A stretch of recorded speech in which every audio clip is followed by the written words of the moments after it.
각 지역마다 스타벅스를 가면 그 지역의 유명한 그런 것들을 컵에다가 이렇게 디자인해 가지고 그 컵을 팝니다. 뭐 제가 그런 걸 모으는 건 아닌데 어떻게 뭐 주변에서 그런 걸 선물해 주셔서 그것을 가지고 있었습니다. 그런데 한참 쓰다 보면 컵이 깨지게 돼요. 뭐 손잡이가 깨진다든지 아니면 마시는 입 있는데 이가 나간다든지 뭐 그런 일들이 생깁니다. 그럼 너무 아까운 거예요. 어떻게 하면 좋으나, 어떻게 하면 좋으나.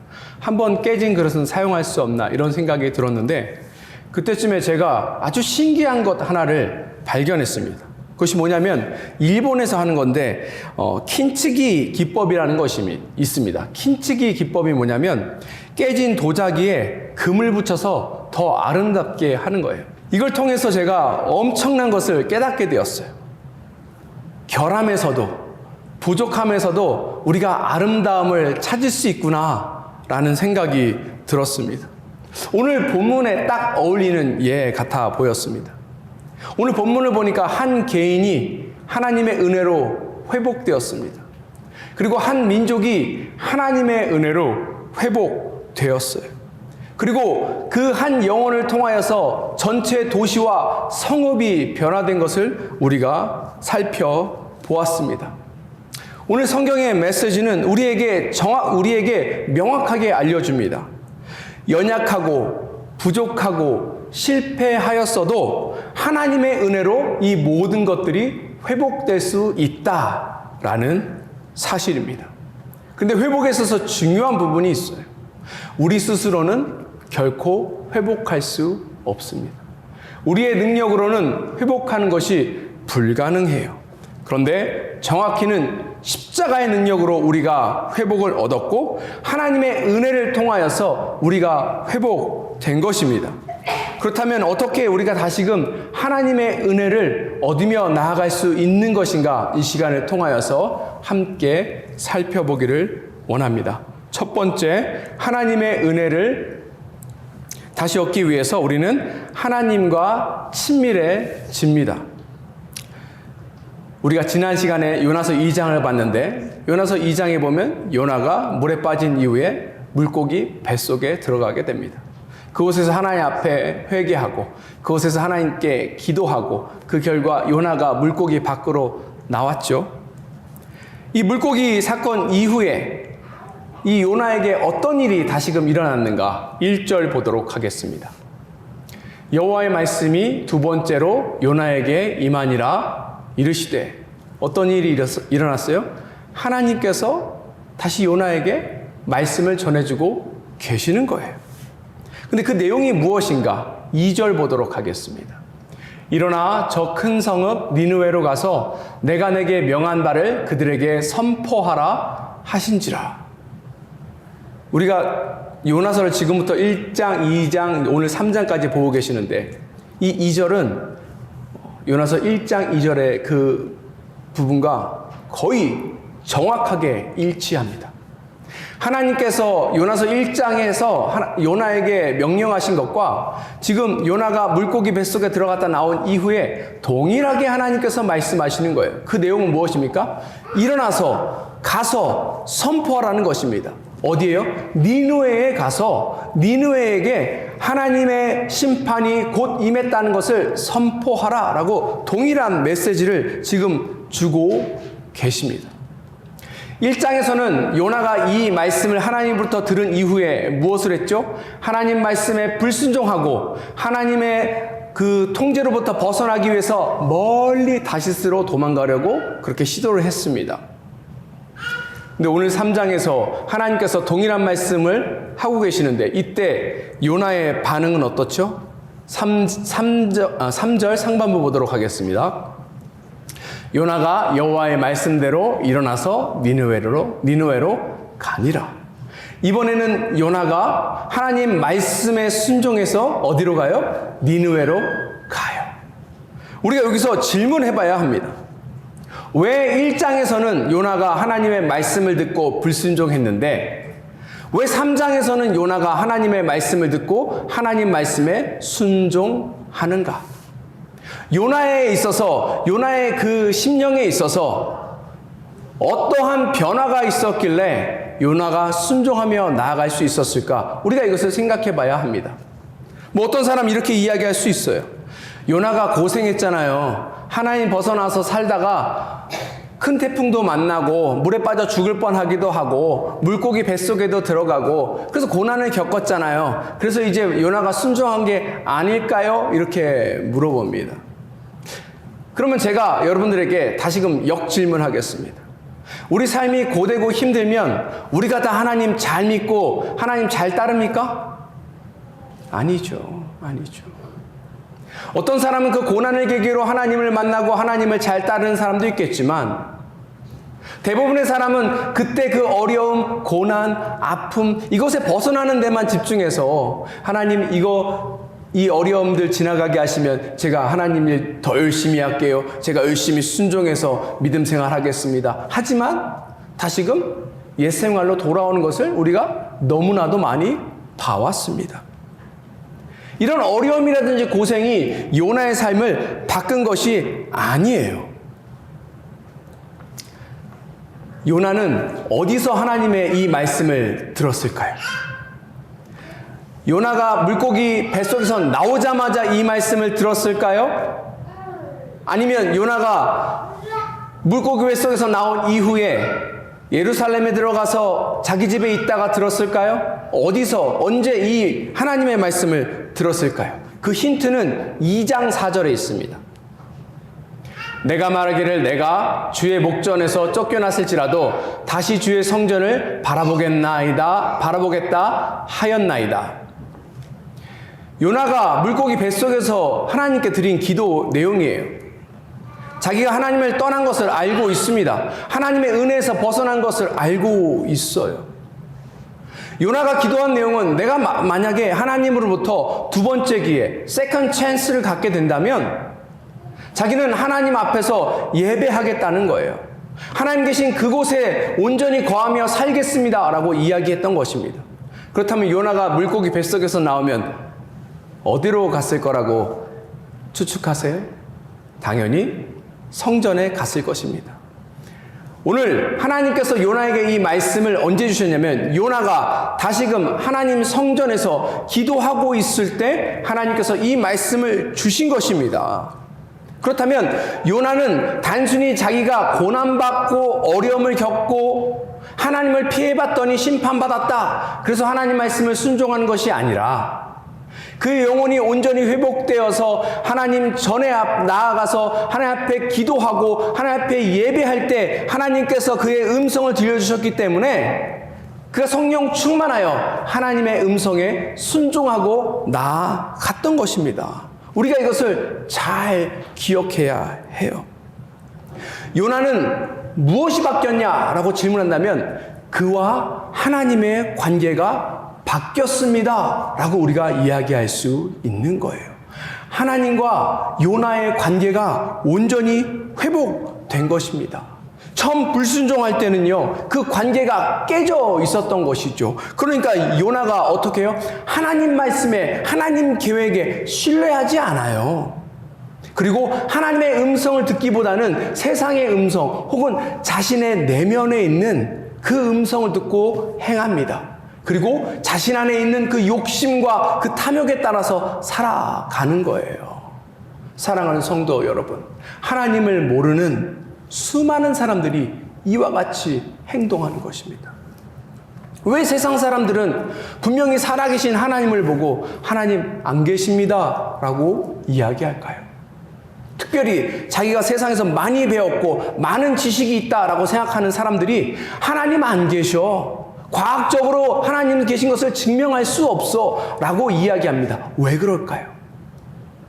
우리가 깊이 들어가 보면 그들과 하나님과의 관계가 끊어졌기 때문에 하나님의 음성을 들을 수 없는 거예요. 하나님께서 음성을 전해주셔도 그 말씀을 신뢰하지 않는 것입니다. 그것보다 세상의 목소리, 자신의 내면에 있는 목소리, 자신의 탐욕, 그것에 따라서 사람들이 살아가고 있는 것입니다. 제가 굉장히 좋아하는 그 성경 구절이 있어요. 이사야서 6장 1절에서 4절입니다. 함께 보도록 하겠습니다. 우시야 왕이 죽던 해에 내가 본즉 주께서 높이 들린 보좌에 앉으셨는데 그의 옷자락은 성전에 가득하였고 스랍들이 모시고 섰는데 각기 6날개가 있어 그 둘로는 자기의 얼굴을 가리었고 그 둘로는 자기의 발을 가리었고 그 둘로는 날며 서로 불러 이르되 거룩하다 거룩하다 거룩하다 만군의 여호와여 그의 영광이 온 땅에 충만하도다 하더라. 이같이 화답하는 자의 소리로 말미암아 문지방의 터가 요동하며 성전의 연기가 충만한지라. 이사야가 하나님 앞에 예배 드릴 때 천사들이 그 앞에 나타나서 그 하나님 앞에 찬양하는 내용입니다. 그로 인해서 하나님의 영광이 그 가운데 충만한 그 그림을 지금 보여주고 있는 거예요. 제가 늘 이 장면을 원합니다. 우리가 주님 앞에 예배할 때 이와 같은 장면이 우리 가운데 있었으면 좋겠다라고 늘 기도합니다. 제가 기도할 때에 하나님께서 그 가운데 함께 하시고 천사들이 그 가운데 함께 하나님을 창화하고 그 가운데 하나님의 영광과 임재가 풍성해지기를 저는 날마다 기도합니다. 근데 이 이사야가 언제 이 기도를 했을까요? 6장 1절에 보니까 우시야가 죽던 해에 이렇게 이야기하고 있습니다. 우시야는 다윗과 솔로몬 이후에 유다 왕국을 가장 부강하게 만든 왕 중에 한 명입니다. 유다를 부강하게 만든 그 왕이 죽고 나니까 소망이 사라진 거예요. 나라의 위기가 찾아왔다라고 생각하는 것입니다. 그래서 이사야가 하나님 앞에 나아가서 하나님 앞에 무릎 꿇고 기도하며 나아갔던 거예요. 사랑하는 성도 여러분, 이 모습을 우리가 함께 기억하며 나아갔으면 좋겠습니다. 우리 삶에 어려움이 찾아왔나요? 우리 앞에 소망이 끊어졌다고 생각이 드나요? 이제는 너무나도 어려운 일, 고통이 지속된 나머지 그러면 그렇지 하고 모든 것을 다 팽개치고 버리고 포기하고 나아가고 있습니까? 그때 우리가 해야 되는 것은 뭐예요? 주님 앞에 나아가는 거예요. 주님 앞에 나아가서 부르짖는 것입니다. 이 가운데 주님의 영광과 임재가 임하게 허락하여 주시옵소서. 우리 각 개인 가운데 주님의 영광과 임재가 임하게 하여 주시옵소서. 우리가 이와 같이 기도하며 나아갈 때에 하나님께서 우리에게 큰 은혜를 베풀어 주실 줄 믿습니다. 우리는 그 은혜로 살아가는 거예요. 그 은혜가 부족하면 우리가 그 은혜를 달라고 하나님 앞에 매달리며 나아가야 하는 것입니다. 우리가 사랑하고 성경에서 나오는 수많은 인물들도 그와 같이 했죠. 특별히 하나님께서 사랑한다라고 이야기하는 다윗의 모습이 꼭 그와 같았습니다. 다윗이 완벽하고 다윗에게 흠이 없어서 하나님께서 다윗을 사랑하신다 이야기하신 것이 아니에요. 다윗 안에 있는 죄와 다윗이 넘어지고 실패했을지라도 그 가운데 머물지 않고 다시금 하나님의 은혜를 얻기 위해서 전진하며 나아갔기 때문에 하나님께서 그의 영혼을 받아주신 것이고 그 모습을 칭찬해 주신 것입니다. 사랑하는 성도 여러분, 꼭 기억해야 돼요. 우리 자신과 하나님의 관계보다 더 중요한 문제는 이 세상에 없습니다. 없어요. 우리가 다른 것에 집중하는 것이 아니라 하나님과 우리 사이의 관계가 회복되어서 날마다 하나님의 그 음성을 듣고 하나님의 은혜로 살아가는 우리 모두가 되었으면 좋겠습니다. 그렇게 할 때 우리 삶이 온전히 변화될 것입니다. 두 번째, 하나님의 은혜를 다시 얻기 위해서 우리는 하나님의 음성을 들어야 합니다. 오늘 이제 요나가 니느웨에 갔잖아요. 근데 니느웨 성이 얼마나 큰지 모르겠습니다. 오늘 성경에서는 얼마나 큰지를 어떻게 표현했냐면 3일 길을 가야 된다라고 이야기하고 있어요. 그러니까 이쪽 끝에서 저쪽 끝까지 가려면 3일 정도 된다라는 것 같아요. 엄청 큰 도시입니다. 근데 이 성에 놀라운 일이 일어났어요. 왜냐하면 요나가 주님의 말씀에 순종해서 이 모든 것들을 했기 때문에 그렇습니다. 4절 보도록 하겠습니다. 요나가 그 성읍에 들어가서 하루 동안 다니며 외쳐 이르되 40일이 지나면 니느웨가 무너지리라 하였더니. 요나가 무엇을 지금 선포하고 있습니까? 회개를 선포하고 있어요. 40일이 지나면 이 니느웨 성이 심판받는다라고 이야기하고 있는 거예요. 왜냐하면 니느웨 성 가운데 너무 많은 죄악이 있기 때문에 그렇습니다. 근데 여기서 주목해서 봐야 될 단어가 하나 있어요. 요나가 이 성읍에서 며칠 동안 선포합니까? 하루 동안 선포해요. 왜 하루만 선포했을까요? 어떤 사람은 요나가 억지로 순종했기 때문에 그냥 마지못해서 하루 동안 대충 무너진다, 심판받는다 이렇게 했다고 이야기하는 사람도 있습니다. 뭐 그 말이 맞을 수도 있는데 저는 조금 다르게 생각해요. 3일길 가운데 요나가 하루만 전했다라는 의미는 하나님께서 요나를 통해서 이 성읍에 놀라운 능력을 베풀고 계신다라는 것을 의미하고 있습니다. 왜 그런가? 뒤에 5절 함께 보겠습니다. 니느웨 사람들이 하나님을 믿고 금식을 선포하고 높고 낮은 자를 막론하고 굵은 베옷을 입은지라. 요나가 단 하루만 하나님의 심판을 선포했는데 그 결과 어떻게 됐대요? 니느웨 성 안에 있는 모든 사람들이 다 회개하고 나아갔다라는 거예요. 무슨 말씀인가? 요나가 짧게 선포했는데 그 선포된 그 말씀을 듣고 사람들이 반응했을 뿐만 아니라 그 말씀을 사람들이 입에서 입으로 전달한 거예요. 그래서 요나가 미처 3일 가기 전에 니느웨 성에 있는 모든 사람들이 하나님의 메시지를 듣고 그 메시지에 반응한 것입니다. 엄청난 일이 생긴 거예요. 특별히 5절에 보니까 어떻게 했대요? 하나님을 믿었대요. 하나님을 믿었다는 것은 이 사람들이 주의 백성이 됐다라는 의미보다 하나님의 말씀을 믿었다는 거예요. 하나님의 심판의 말씀을 믿은 것입니다. 그러고 나니까 어떻게 해요? 금식을 선포하죠. 그리고 굵은 베옷을 입습니다. 이것은 회개의 모습을 보여주고 있는 거예요. 요나가 회개의 말씀을 선포하니까 이 안에 성 안에 있던 사람들이 회개하며 나아가는 것입니다. 근데 여기서 멈추지 않았어요. 이게 얼마나 놀라운 일들이 지금 생기는지를 우리가 볼 수 있어요. 7절 보겠습니다. 왕과 그의 대신들이 조서를 내려 니느웨에 선포하여 이르되 사람이나 짐승이나 소떼나 양떼나 아무것도 입에 대지 말지니 곧 먹지도 말 것이요 물도 마시지 말 것이며. 이 메시지가 어떻게 됐는지 모르겠지만 왕궁에도 들어가요. 그래서 왕이 듣습니다. 왕도 같이 이 말씀에 반응해서 회개하는 거예요. 거기서 멈추지 않고 그 성 안에 살고 있는 생명체들은 다 그 회개에 동참하라고 합니다. 가축까지도 그렇게 동참하라고 합니다. 엄청난 회개 운동이 지금 이 니느웨 성 가운데 이루어지고 있는 거예요. 근데 사랑하는 성도 여러분, 한번 생각해 보세요. 이 니느웨 성은 어떤 성입니까? 이 니느웨는 아수르라는 나라의 수도였어요. 아수르라는 민족은 인류 역사상, 지금까지 인류 역사상 가장 잔혹하고 가장 폭력적인 집단이었습니다. 전쟁을 해서 어떤 그 도시를 점령하고 나면 그 도시에 있는 사람들을 다 죽여요. 근데 정말 끔찍하게 죽입니다.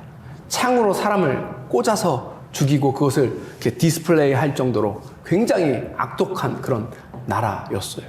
그런데 그 나라에서 요나 선지자가 회개를 선포한다고 사람들이 듣는다? 이게 가능하다라고 생각하십니까? 한번 생각해 보세요. 우리가 오늘 저 스트립에 나가서 요나처럼 짧게 40일 안에 회개하지 않으면 이 땅이 하나님의 심판을 받는다 하고 나아갈 때 뭐 한두 명은 반응할 수 있겠지만 그것으로 인해서 이 라스베가스에 있는 모든 사람들이 다 회개할까요? 어떻게 이와 같은 일이 생겨날 수 있었을까요? 그것은 이 니느웨 사람들이 하나님의 음성에 아주 민감했기 때문에 그렇습니다.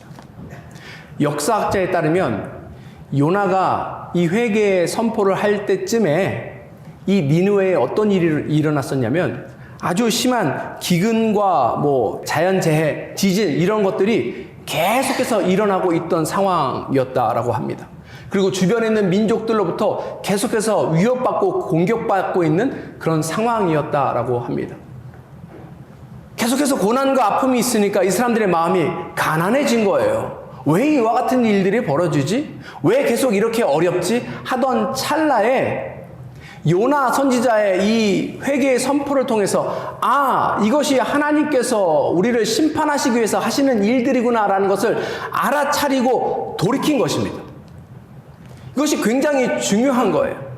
하나님께서는 우리에게 여러 가지 방법으로 말씀해 주십니다. 근데 문제는 뭐예요? 그 말씀을 듣는 사람이 있고 그 말씀을 듣지 못하는 사람이 있습니다.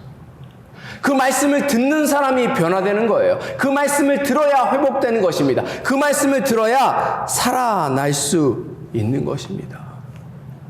사랑하는 성도 여러분, 우리는 얼마나 예민한 귀를 가지고 있습니까? 지금 하나님이 우리에게 말씀을 주고 계시는데 이 말씀을 우리가 하나님께서 우리 각 개인에게 주시는 말씀이라고 생각하고 받아들이고 계신가요?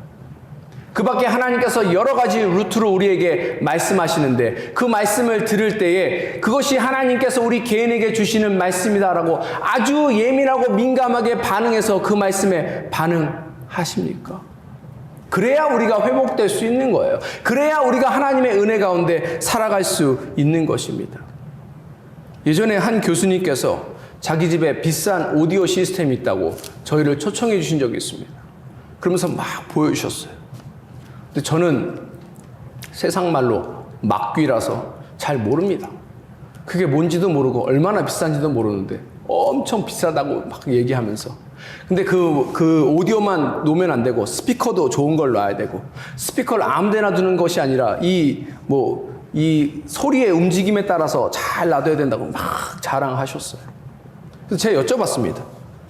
이렇게 비싼 게 왜 집에서 필요합니까? 그랬더니 자기가 음악을 굉장히 좋아하는데 음악을 잘 듣기 위해서 이렇게 한다라고 이야기했어요. 그때 제 안에 그런 마음이 들었습니다. 나는 하나님의 말씀을 듣고 싶은데 나는 하나님의 말씀을 듣기 위해서 이와 같이 잘 준비하는가? 이와 같이 노력하는가? 생각해 본 적이 있습니다. 지금 이 시간 여러분들에게 동일하게 도전합니다. 우리는 하나님의 말씀을 듣기 위해서 얼마큼 준비하고 계십니까? 그리고 얼마큼 잘 듣기 위해서 나아가고 계십니까? 중요한 문제예요. 왜요? 그것을 통하여서 하나님께서 우리에게 은혜를 베풀어 주시기 때문에 그렇습니다. 예민한 귀, 민감한 귀로 하나님 앞에 나아가서 하나님께서 우리에게 주신 그 음성을 듣고 우리 삶이 온전히 변화되며 나아갔으면 좋겠습니다. 마지막으로 하나님의 은혜를 다시 얻기 위해서 우리는 하나님께로 돌아가야 합니다. 오늘 본문에 회개라는 단어가 여러 개 나오는데 이 회개가 무엇이죠? 하나님 잘못했어요. 다시는 안 할게요. 이게 회개인가요? 하나님 생각해보니까 제가 너무 큰 죄를 지었네요. 내가 그러지 말았어야 되는데 괜히 그랬어요. 이것이 회개인가요? 이것은 회개가 아닙니다. 후회이고 또 회개의 한 부분일 뿐이죠. 오늘 본문에 회개라는 단어가 나오는데 그 단어의 뜻은 뭐냐면 돌이키다라는 거예요. 돌이키라는 거예요. 어떻게 돌이키냐?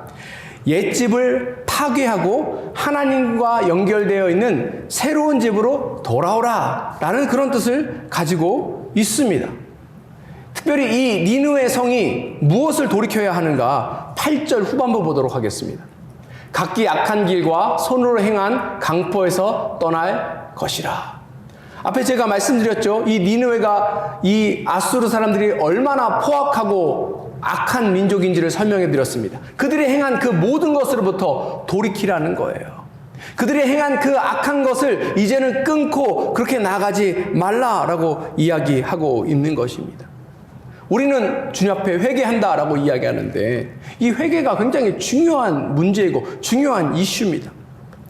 우리는 회개한다 그러면 그냥 개인적인 행위만 하고 말아요. 무슨 말인가? 말로 회개하는 거죠. 하나님, 다시는 안 그러겠습니다. 하나님, 다시는 이와 같은 길 걷지 않겠습니다. 그리고 조금 더 회개하고 싶은 사람은 오늘 본문에 나온 것처럼 금식하기도 하고 다른 어떤 행위를 하지요. 근데 문제는 무엇인가 하면 그렇게 했는데 다시 옛 습관으로 우리가 돌아간다라는 사실이에요. 이게 회개입니까? 이건 회개가 아니에요. 오늘 본문에 큰 은혜가 니느웨 성 가운데 임했습니다. 왜냐하면 니느웨 사람들이 회개했기 때문에 그래요. 그래서 하나님께서 이들을 심판하지 않으십니다. 근데 문제가 뭔지 아세요? 결국 이 니느웨 성은 하나님의 심판을 받습니다. 왜 그랬을까요? 회개한다 그러고 잠깐은 회개의 모습을 보였지만 그들이 다시금 옛습관으로 돌아갔기 때문에 그래요. 진정한 회개가 중요한 것입니다. 10절 보도록 하겠습니다. 하나님이 그들이 행한 것, 곧 그 악한 길에서 돌이켜 떠난 것을 보시고 하나님이 뜻을 돌이키사 그들에게 내리라고 말씀하신 재앙을 내리지 아니하시니라. 하나님의 은혜가 임했는데 무엇이 임했어요? 하나님께서 그 땅을 심판하지 않으신 거예요. 여기 보면 word play가 나옵니다. 무슨 말인가? 여기서 돌이켜 떠나다 라는 단어도 회개할 때 쓰는 단어고 하나님이 뜻을 돌이키사라는 단어도 똑같은 단어예요. 사람들이 악에서 돌이켜서 회개하니까 어떻다는 거예요? 하나님도 그 심판을 멈추신다라는 것을 보여주고 있는 것입니다. 저희 교회 얘기는 아니고 한 교회에 있었던 이야기입니다. 어느 중년의 남자가 화요일 오전만 되면 교회에 와서 묵묵하게 청소합니다. 다른 사람이랑 이러쿵저러쿵 이야기도 하지 않고 누가 시키지도 않았는데도 열심히 그 시간이 되면 청소하는 거예요. 그 담임 목사님이 너무 궁금해서 그분에게 가서 여쭤봤다고 합니다. 왜 이 시간에 항상 이렇게 청소하세요? 그랬더니 그분이 뭐라고 말씀하시냐면 눈가에 눈물이 그렁그렁 하면서 제가 20년 전에 청년이었을 때 이 교회에서 저도 모르게 물건을 훔치게 됐습니다. 근데 훔치고 난 다음에 그게 너무 좋지 않아서 다시 그 물건을 돌려놨지만 그 회개하는 마음으로 교회라도 열심히 청소하고자 그때부터 지금까지 계속해서 청소하고 있습니다. 라고 이야기했다라고 합니다. 물론 사람들 눈에 보이지 않고 그것이 크게 주목받을 일이 아닌 것처럼 보일지라도 이분이 온전히 회개하고 나아간 거예요. 회개의 삶을 보이며 나아간 것입니다. 저는 이분 삶에 하나님의 은혜가 그래서 가득 넘쳐나고 있을 거라고 확신합니다. 회개는 우리 그냥 말하는 것이 아니에요. 회개는 단순히 어떤 감정에 의해서 휘둘리는 것이 아닙니다. 온전히 우리의 삶을 돌이키고 회복하는 것입니다. 이 모든 회복에 우리가 함께 애쓰며 나아갔으면 좋겠습니다. 말씀을 마무리하고자 합니다. 제가 주님 앞에 홀로 기도하고 고민하고 애쓰고 나아가는 부분이 있습니다. 그것이 무엇인가 하면 우리 교회가 창립한 지 40주년이 됐는데 다시금 우리 공동체에 회복의 은혜가 임할 수 있을까? 우리 각 개인에게 회복의 은혜가 임할 수 있을까 기도합니다. 또 이 라스베가스 땅 가운데 부흥의 역사가 일어날 수 있을까 염려하고 고민하고 기도하고 있습니다. 이렇게 노력하고 저렇게 노력해도 잘 되지 않아요. 그래서 사람들이 그것은 불가능하다라고 이야기하는 것 같습니다. 그런데 저는 그렇게 생각하지 않아요. 그래서 오늘도 이것을 위해서 기도하며 나아가고 있습니다.